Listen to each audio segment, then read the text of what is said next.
Well, if you're watching this, you may think you're doing a bit better than surviving, and you might feel like you're in the existing phase right now. It's better than surviving, but it's also a tough place to be on this grieving journey. So what might this phase or time look like for you? Let's see if you can relate to any of these. You might be just getting by. The severity of the symptoms in the surviving phase are diminished, but it can still be very troubling. You may have varying levels of acceptance of your loved one's death, though you may still wonder, how are you going to live life without them? You may be transitioning back and forth between surviving and existing phases. Remember, we said it's normal to go between the phases. There's no clear pattern, so please don't be discouraged if you have times of going back into just surviving. Reminders of the lost person can stop us in our tracks for a while. You can have grief ambushes where it just hits you out of nowhere and hard. You may be returning to the most basic parts of living: eating, basic hygiene, some socialization. You probably practice some level of avoidance, numbing the pain, keeping busy, pretending, distracting yourself, etc. You may sense that the life you knew is over. Maybe sensing that it's not worth living it at all without your loved one, or it could never be a good life without them. And you may not be able to enjoy some of the good things that there may be in your life, like other family members or friends or people that are important to you. Your loss can become your identity. You may find that being a grieving person is your identity versus being a person who is grieving. You might have a low level of energy, and you may feel guilty about laughing, enjoying yourself, feeling people will think you aren't really missing your loved one, or maybe that you're dishonoring them in some way. You may make some attempts to experience socialization, or you may feel you aren't ready to engage as it's just too tiring, or you don't want to pretend you're okay when you're not.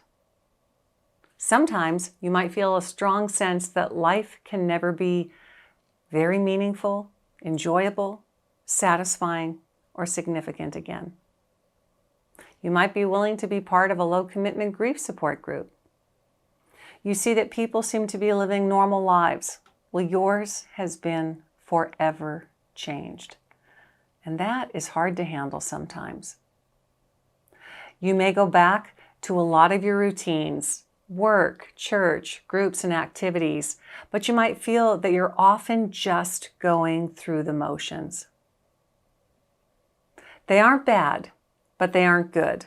Or you could have moments of doing well, and then it gets tough. You may allow yourself some grief breaks where you do have moments of enjoyment. You may wear grief as a badge of honor to your loved one. You may get through the day pretty well, but find yourself crying at night. And you may wonder if it will ever get better. Wow, that was a long list. There's so many different things that you could experience at this point and this phase. And as we've said before, you may or may not be experiencing some of these things. Everyone is different.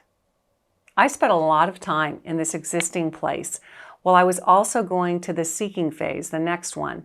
So they overlap for me, as they may for you. See how this is not a simple progression.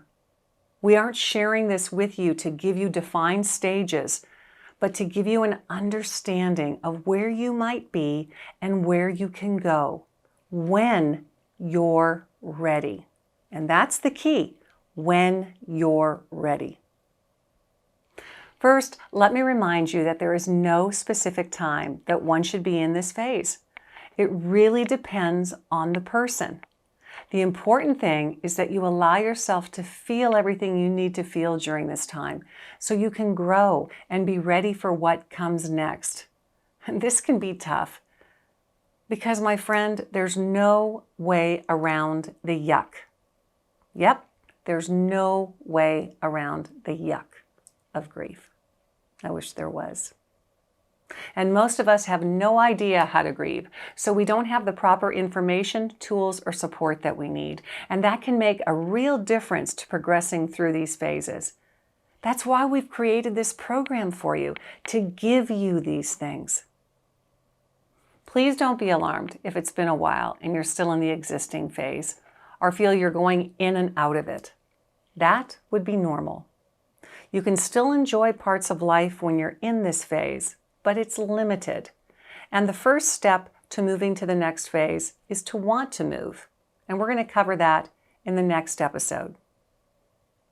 But what we see is that sometimes this is the phase that people often get stuck in, much longer than they should, because they don't have the tools to know what to do, or they're afraid that taking steps to seek healing will dishonor their loved one. So let's make sure that you don't do this alone. Support is really important and can be a tremendous help. So please check out our resource page for organizations and things that can help you. And check out our series on how to build your support team. This is not a journey to do alone. Then, when you're ready, if you want to see where you can go from here, watch the next episode on the seeking phase. So your stepping stone. Can you relate to any of the things we listed that you might be experiencing? Would you describe yourself as existing? Because that's what we hear a lot. People saying, I'm just existing. If you wouldn't describe yourself that way, how would you describe where you're at? Your reflection. Gutting it out, just getting by, or going forward are three responses to circumstances. When we are just getting by, going forward seems miles away. But in reality, going forward is just around the corner, my friend. The question is, when will you decide to look around the corner?